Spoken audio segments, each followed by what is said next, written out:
What? কি ব্যাপার, কোনো সমস্যা? না না বেবি, কল আসছিল না, আমি বরং এক কাজ করি, কলটা মেবি খুব ইম্পর্টেন্ট হতে পারে, আমি কলটা অ্যাটেন্ড করি একটু। হ্যাঁ একটু।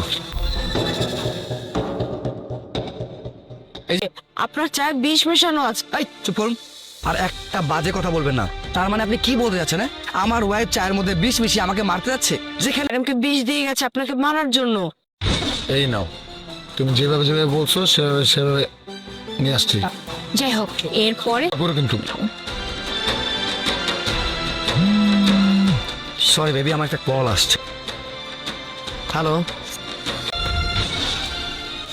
আমার ওয়াইফ আমাকে মারতে চেয়েছে। ওকে ফাইন, আপনার কথা যদি মিথ্যা হয় তাহলে কিন্তু আপনার খবর আছে, আপনি এটা। চাটা ঠান্ডা হয়ে যাবে, আর তুমি তো গরম চা খেতে অনেক পছন্দ করো, নাও খাও। হ্যাঁ ঠিক বলেছো, না তো চাটা ঠান্ডা হয়ে যাবে। আচ্ছা বেবি, চায়ের পরিমাণ তো বরং এই চাটা খাও, আমি এটা খাই, ঠিক আছে? কি বলতেছো তুমি? আরে আজব তো, আমি এই চাটা তো একটু করে ফেলছি অলরেডি, এটা আমি মুখ দিয়ে ফেলছি, তুমি এটা কি করো? না বেবি, আমি কি করে খাই? আর আর তোমার জন্য আমি এলাচি চা অর্ডার করেছি, আর তুমি খুব ভালো করে জানো যে এলাচি আমি একদমই পছন্দ করি না, তাই বলছি কি এলাচিটা আমার অ্যালার্জি আছে, প্লিজ একটু বোঝার চেষ্টা করো, প্লিজ এই চা তুমি। আর সো হোয়াট, একটা দিন এলাচি চা খেলে কোনো সমস্যা হবে না, খাও না বেবি, খাও প্লিজ। আরে তুমি কেন বুঝতে? আচ্ছা তাই না? বাহ মোনা বাহ, আমি তোমাকে দেখে রীতিমতো অবাক হয়ে যাচ্ছি।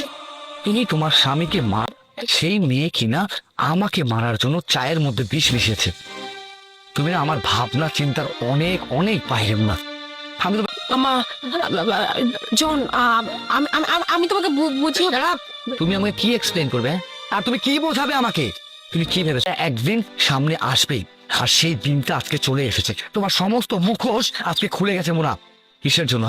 কিসের জন্য তুমি এমনটা করেছো আমার সাথে? আমি তোমার সাথে থাকতে চাই না, আমি তোমাকে বিয়ে করতে চাই না, শুধুমাত্র তোমাকে আমি বিয়ে করেছি তোমার প্রপার্টিস এর জন্য, কারণ তোমার অনেক প্রপার বয়ফ্রেন্ড আছে, আর তার সাথে আমার 5 বছরের রিলেশন, আমি তাকে বিয়ে করবো, তার সাথে আমি লাইফ সেট করবো। তোমাকে তো জাস্ট আমি ইউজ করেছি, কিন্তু বিয়ে তাই কিছু করি না কেন? তুমি একটা নাছর বান্দা, আমার পিস তো তুমি ছাড়োই না, বরং যত আমি তোমার ক্ষতি করতে চাই তুমি ততই আমাকে ভালোবাসো। আমার জন্য এটা করো, ফ্রেন্ডের সাথে এই প্ল্যানটা করেছে যে তোমাকে চায়ের সাথে বিষ মিশিয়ে একদম শেষ করে দিল।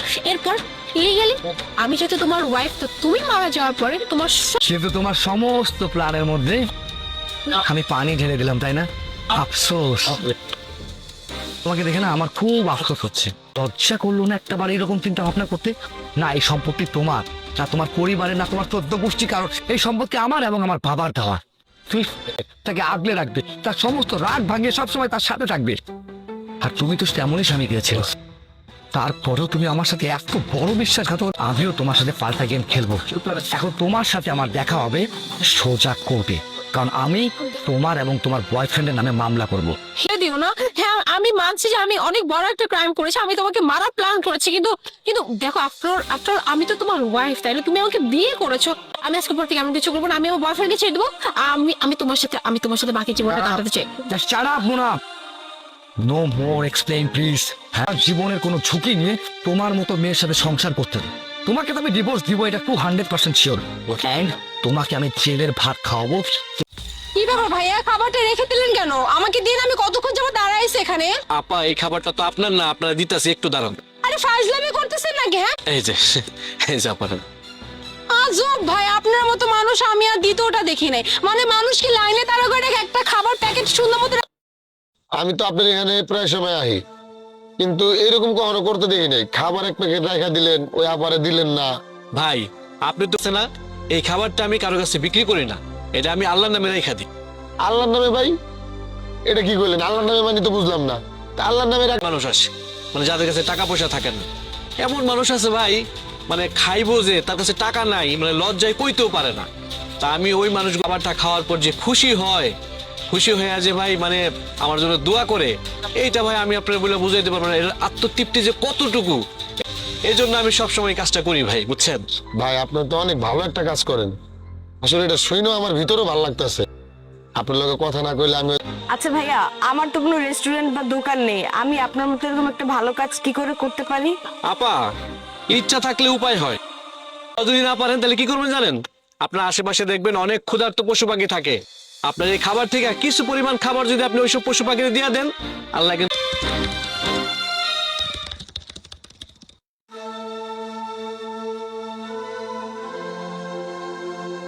না ভাই?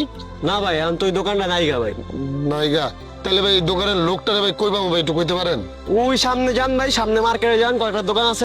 জি ভাইজান, আমি আপনার ওই আগের দোকানের ওই জায়গায় গেছিলাম, দোকানটা বন্ধ। পরে এক লোকের জিজ্ঞাসি, হে কইলো যে এইদিকে খুঁজতে, তাহলে আপনারে পাবো। এখন কি করেন ভাইজান, এখন দোকান করেন না? হ্যাঁ করি তো, এখন আমি এই যে রেস্টুরেন্টটা করছি দেখেন। দোকান আছে না আগের আগের দোকানের ওই কলোনির ওই পাশে আমি একটা চায়ের দোকান দিছিলাম।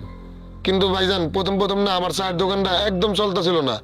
পরে আমি চিন্তা করলাম যে আমিও ভাইজানের মতো একটু আল্লাহর নামে দান করে দেখি কি হয়। আমিও না ভাইজান পরে খিদাওয়ালা মানুষ বা টাকা ছাড়া মানবেন না, কাস্টমারের কি চাপ, আমি না একটু জিরাইতেও পারি না ভাইজান। হ্যাঁ, আপনার কথা হই না, অনেক ভালো একটা উপকার হয়েছে আমার ভাইজান। আর আল্লাহর রাস্তায় মানে আপনি নিজেই তো বুঝতেছেন তাই না, যে কতটা তৃপ্তি পাইছেন আপনি। আল্লাহর রাস্তায় দান করলে, আল্লাহর রাস্তায় খরচ করলে ভাই আত্মতৃপ্তি পাওয়া যায়, বুঝছেন। আরেকটা যে দেখবেন ভাই, আপনার ব্যবসায় যে কত উন্নতি হবে, আপনি কত সুখে শান্তিতে থাকতে পারবেন, আপনার সংসার যে কিভাবে চলতেছে আপনি কল্পনা করতে পারবেন না। আপনি তো নিজের চোখে দেখছেন, আমি একটা ছোট দান করছি একমাত্র এই কারণে কিন্তু আল্লাহ আমার দিকে ফিরে তাকাইছে। ভাই আপনি যে গরিব মানুষকে এভাবে দান করছেন না, এর ফল যে আল্লাহ আপনাকে কিভাবে দিবে, মানে সেটা আপনি চাইলে কি না পারে। দেখেন আমি কত বড় রেস্টুরেন্ট করছি, ঠিক আছে।